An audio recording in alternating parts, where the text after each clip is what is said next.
There is this discussion on how to protect and help vulnerable countries, especially those who haven't been part of the emissions over time. Since Industrial Revolution, the Western world has committed its sins in terms of growing rich at the cost of emissions, fossil fuel burning, and the finance under UNFCCC and various negotiations have been loss and damage. There is also climate fund, climate finance, adaptation fund.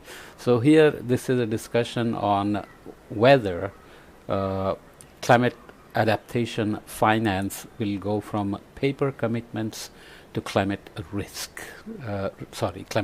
reduction. Science can help to target climate finance at better quality adaptation. So this is a kind of a policy forum article from Science, which has a prop here. Climate resilience investments in coastal communities such as Kolkata, Bangladesh, may not be effective without addressing increasing salinity intrusions.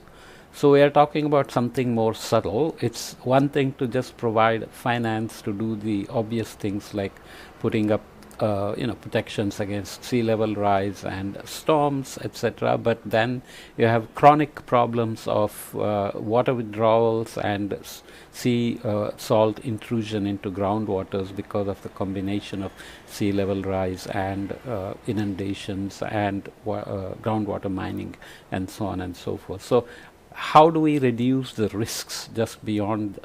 There is also the confusion of adaptation finance and development project finance. So development banks often conflate the two.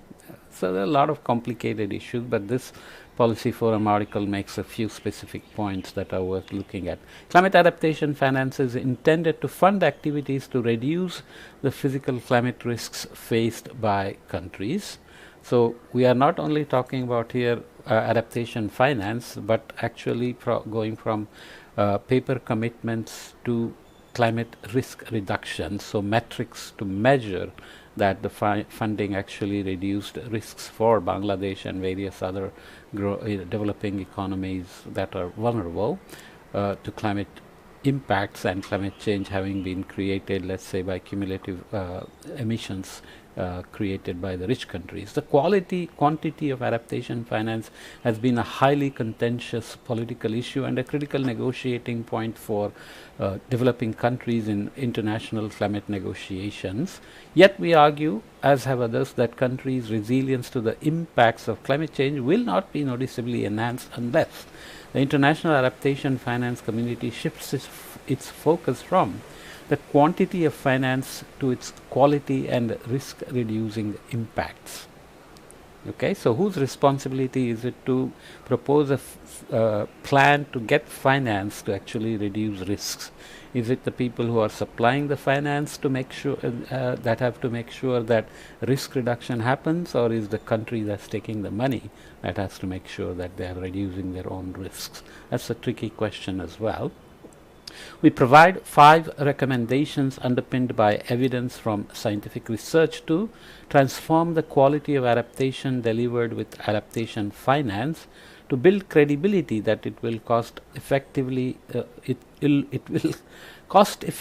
reduce the future impacts of climate change. Doing so requires an urgent shift in efforts toward improving the enabling environment of governments, sectors and communities to identify, appraise, prioritize, finance, implement and monitor adaptation programs and projects. So somewhere some agency has to generate risk profiles at small enough scales that adaptation can occur. Adaptation is always very local, location specific, because climate impacts are very location specific as well.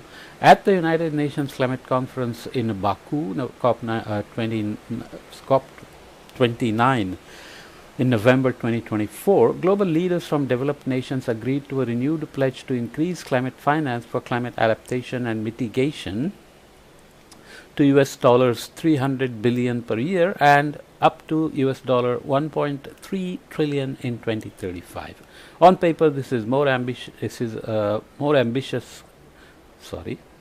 On paper, this more ambitious commitment would bring the adaptation finance distributed by the international community at present amounting to around US dollar 30 billion annually, a small step closer to the estimated adaptation requirement of 215 to 387 billion dollars annually by 2030 for emerging market and developing economies. So EMDE is emerging markets and developing economies, but despite its political importance, there is no reason to believe that the current adaptation finance system will have the desired impact of reducing climate risks to vulnerable people. So not having enough finance is one thing, but even if you get the finance at these hundreds of billion-dollar levels and then maybe up to trillion-dollar levels by 2035, will that ensure that the risks are actually being reduced and maladaptations are being avoided? Although these are welcome steps, there is still a chasm between top-down politically driven developments and the adaptation that is not materializing on the ground. Despite good intentions and skilled people dedicated to adaptation, the lack of impact is in part due to the culture in international policy and the development finance that is quite disconnected from implementing adaptation. Okay.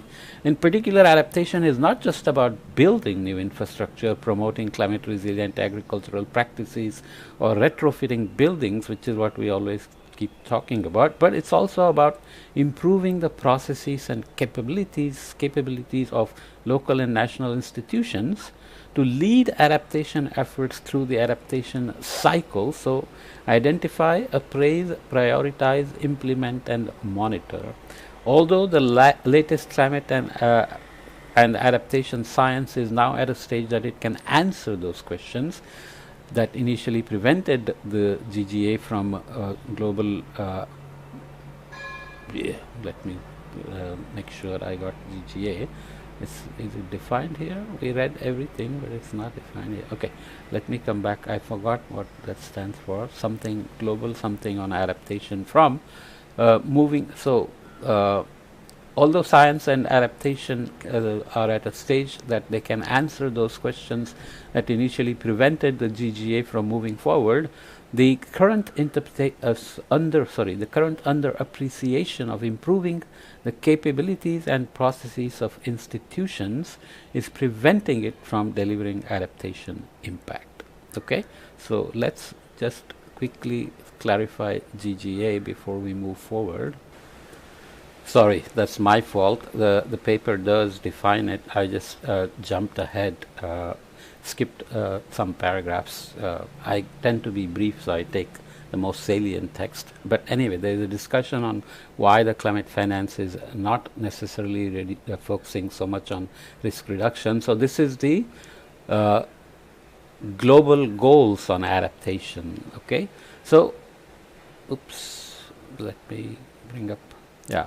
What goes on or what comes out? In their adaptation gap report, the UNEP, United Nations Environmental Program, estimates the adaptation gap in EMDVs, emerging markets and developing economies, by comparing model-based assessments of adaptation needs to the reported public international adaptation finance in the database maintained by the Development Assistance Committee DAC within the Organization of Economic Cooperation and the Organization for Economic Cooperation and Development, OECD, which you have mentioned several times.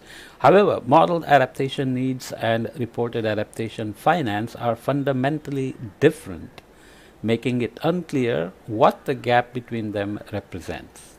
Okay, so modeled adaptation needs and reported adaptation finance are not the same at all. They are fundamentally different. So modeled adaptation needs cover the adaptation action necessary to reduce climate risk relative to no adaptation counterfactual.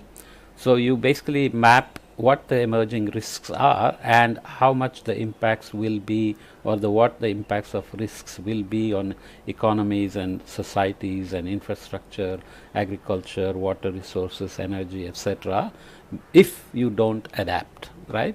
This in turn is a function of the frequency and severity of present and future climatic hazards, the damage and the losses that are incurred because of those hazards, and the lost economic opportunities because of real and perceived climate risks.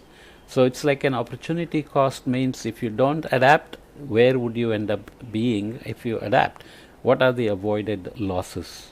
Right, so it's always tricky to convince people that you avoid losses by doing this, and then you say, look, you adapted, that's why you are safer now.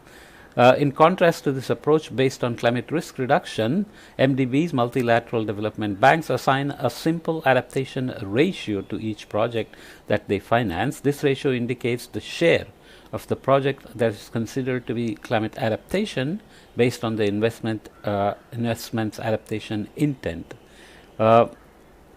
Data between 2016 and 2022 show that the MDBs have increased their adaptation finance by a factor of 4 in 6 years.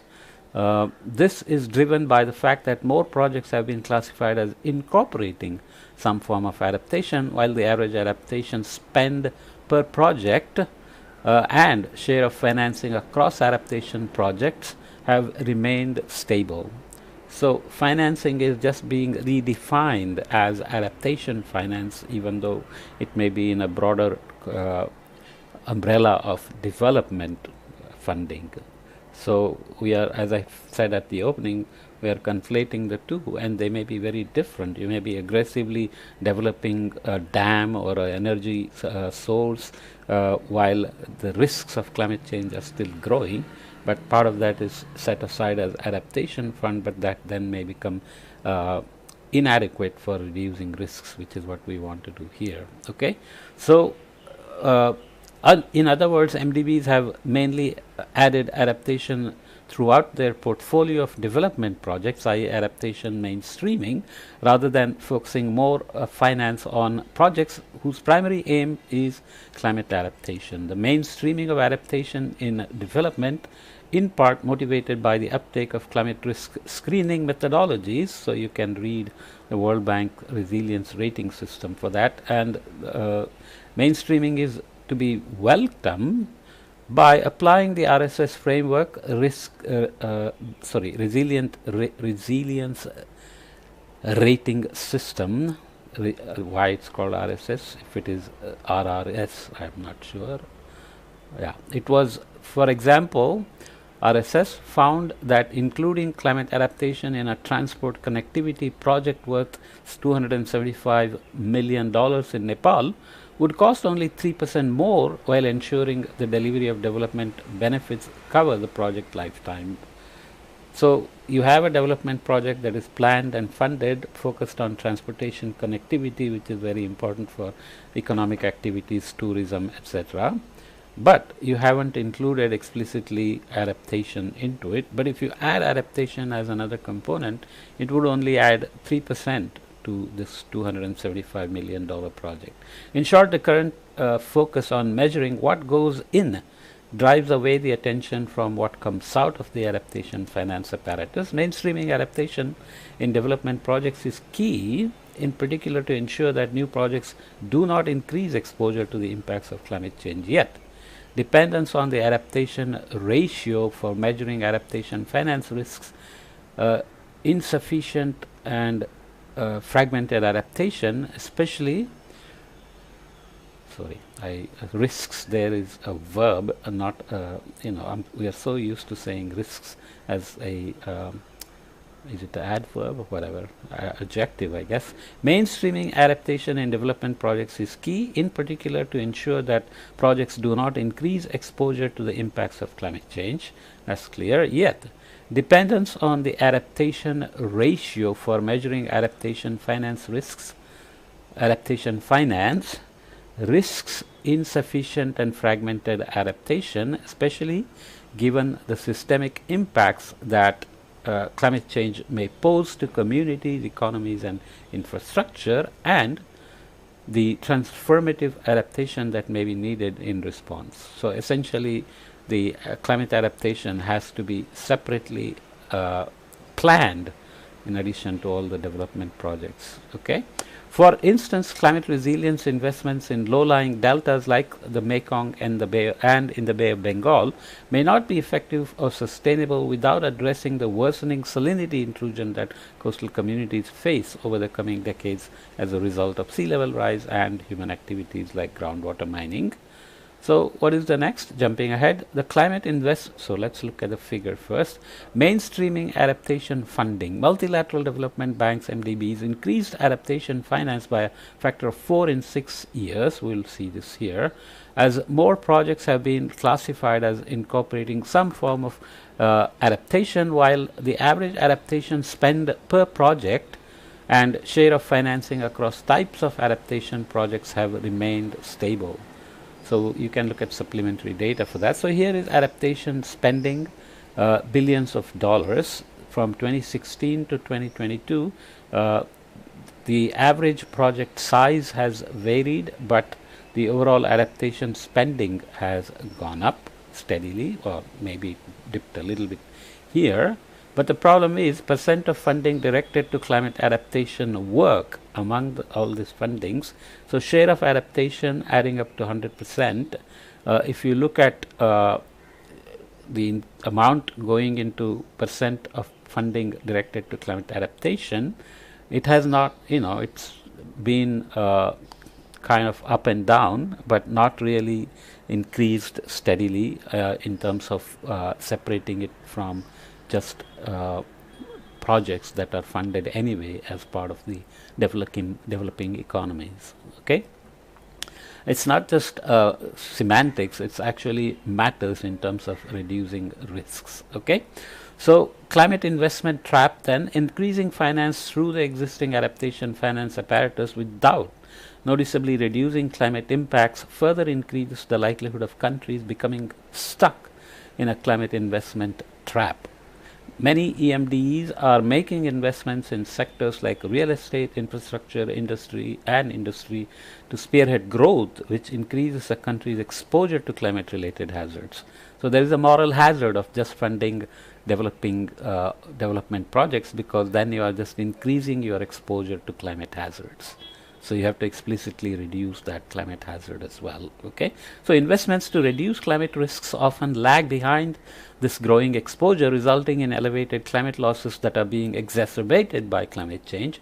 Such losses affect government budgets owing to reconstruction costs and lost taxation revenues, and elevate their debt to GDP or gross domestic product ratio, a measure of debt distress. Okay, jumping ahead again, from paper commitments to risk reduction. To accelerate adaptation, we highlight 5 focus areas to improve the capabilities, processes, and institutions throughout the adaptation cycle, so that the latest developments in science can be turned into impact in terms of using the funds to explicitly reduce the climate risks. These focus areas are intended to support countries in meeting their proposed commitments under the UAE framework for global climate resilience by 2030 to advance the efforts throughout the adaptation cycle. First, targeting effective adaptation actions depends on comprehensive locally relevant climate risk information, both present day and future risks under a range of climate and socioeconomic scenarios. Obviously, that provides a platform which can set adaptation actions to make sure that risk reduction happens, and the need for science-based and location-specific climate risk information obviously is recognized already, and we can hope that future uncertainties don't prevent us from making appropriate adaptation implementations, even though you have to be flexible for evolving risks and so on. Okay, strengthened capacity building efforts will be needed to enable EMDEs to perform risk analysis for themselves, because you cannot depend on external sources for providing you that information. especially because external agencies may not have the location specific information that is needed to compute vulnerability, hazards, exposure, and also design responses to reduce risks. Okay, so Global Infrastructure Resilience Index of the Coalition for Climate Resilient Infrastructure is a good example of a global tool which can be a valuable starting point for nationally led risk assessments. Risk assessment is talked about a lot, but the kind of data that is needed to do it is very tricky. So the data gaps have to be seriously identified. World Bank's resilience index, such that building on the World Bank's RSS, such that assessments can be standardized and hence can be compared, is necessary. Such guidelines should be regularly updated so that evolution of climate risks can be tracked and scientific advances in modeling climate risks can be incorporated into activities. Second recommendation, countries need to move toward more specific adaptation strategies based on the priority risks identified. Now most countries have national adaptation plans where strategies are outlined, but the quality can vary, obviously, depending on various, can be political intent that affects the quality of adaptation plans, or could be just lack of expertise, knowledge gaps, and so on. So overcoming the mismatch between aspirations set out in national adaptation plans and the adaptation projects that are eventually financed, depend on risk reducing aspirations and the associated costs and policy reforms needed to achieve them. So other than knowledge gap expertise, you also need institutional enabling environments so that you actually make progress by systemic adaptation actions, and they are can be interregional, cross-sectoral, or transformative in nature, but require national coordination. Thirdly, NAP's national adaptation plans should be supported by fiscal strategies with realistic financing plans and costs. So mainstreaming adaptation into budgets and fiscal policies is very critical to sustain them. It's not like you did something and then you're going to be set for next few decades or a century, right? So this is very key. Taking the step of ensuring insurances and tools such as catastrophic bonds and insurance and so on requires integrating fiscal impact analysis within climate risk assessments and vice versa. So climate risk assessment in terms of hazards, vulnerability, exposure, and response cannot be separate from the fiscal impact analysis, and hence mainstreaming the adaptation costs into fiscal policies, and deal with debt issues and so on and so forth. So obviously it will be probabilistic because risks are always uncertain. Government spending, consumption tax, tax revenues, and credit ratings are all critical, because any country that depends on external financing is going to be always evaluated for its credit ratings and debt default risks and so on. It's not going to be free money, so it's the countries themselves have to work very hard to make sure that they can get the financial loans or aids or adaptation finance and so on. So a recent study for Thailand captured these impact channels and demonstrated how adaptation investments can adaptation investments can reduce indebtedness, and there are more details on that. The fourth recommendation is the implementation of adaptation strategies that rely on robust project design, which justifies the investment and its priority over those not taken. So you always can design many projects which can be conflating development and adaptation for risk reduction, but you still have to prioritize no matter what you did. So the capacity to identify and prioritize sustainable and cost-effective adaptation projects is severely limited in many countries. The project preparation and prioritization are dependent on external consultants with inconsistent methodologies. We have talked about this in the sustainability and adaptation courses, where we talked about external partners bringing sometimes expertise and guidance and knowledge much needed, that is lacking in the internal partners. They may also bring finance, but then slowly they must train the internal partners to own the risk assessment, project management, etc. And retaining the trained expertise within the country can also become an issue, because people may run away with the expertise to find better jobs elsewhere. Okay, so local indigenous knowledge, location specific adaptation needs, etc. Can be problems as well for external partners.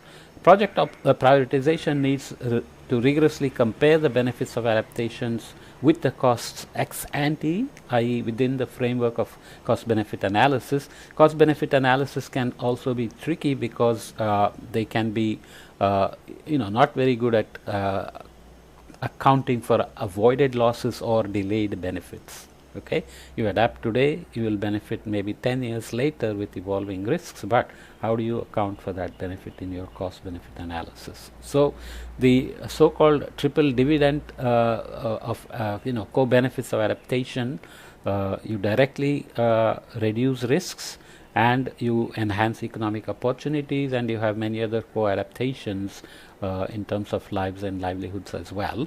So this is key, as in many cases the co-benefits of adaptation, such as carbon sequestration and income generation, can outweigh risk reduction benefits, especially if disasters do not materialize. So you are adapting based on risk projections, but maybe if they don't come true, adaptation still can have many cost benefits, right?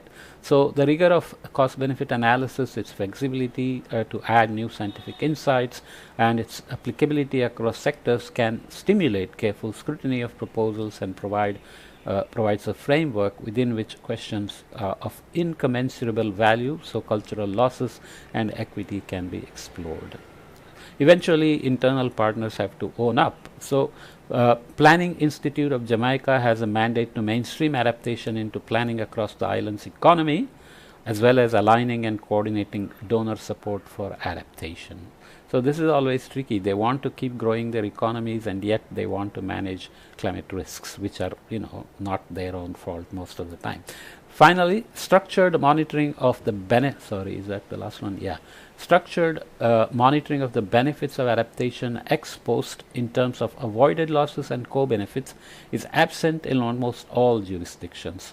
Exceptions are there for the Sendai framework for disaster, in the Sendai framework for disaster risk reduction, such as the availability of early warning systems. More rigorous metrics are needed to track the impacts of climate finance, evaluate value for money, promote learning, and establish ongoing adaptation needs. And there are some other details on how to engage people, engage stakeholders, and use various data sources, crowdsourcing of data, text mining approaches, so you can use Twitter or what's called X now to figure out things that people are facing, the risks and impacts people are facing. So impact observatories can monitor high risk places in a more continuous manner, because this is an ongoing project. As I said, it's not like you did some adaptation and it's finished, right? So